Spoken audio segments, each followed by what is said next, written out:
ng pagtakbo, gagamitin ko itong posisyon na to kung maaaring manalo para i-voice out ang climate change sa Pilipinas.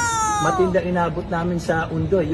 Yung ilog nakakadiri, pumasok sa loob ng bahay namin, tapos ganun lang. Siguro paglalaban ko ngayon kung si Sara Duterte ang susunod na Pangulo, siguro bigyan ng lupa lahat ng taga Maynila sa probinsya.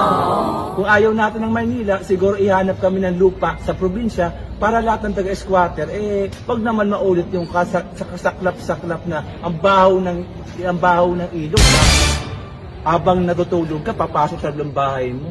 Ano po ba yung nangyari sa inyo, sir, noon? Opo. Yung Ondoy. Hanggang dito, hanggang Bewang. Ondoy po yun, sir. Ondoy? Itong Eh, mga ngayon, Karina, Ente. Wala naman. Pero ayun lang, siguro ako Fridays for Future environmental activist ako. So siguro gagamitin ko itong voice ko to para i-promote si Greta Thunberg. Fridays for Future.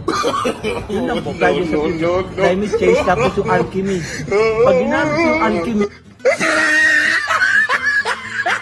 sa Pilipinas, siguro wala ng large-scale mining operation. The first time in the history of Manila na may City of Manila mayor na nagbo-voice out para sa climate change. 2,000 years later.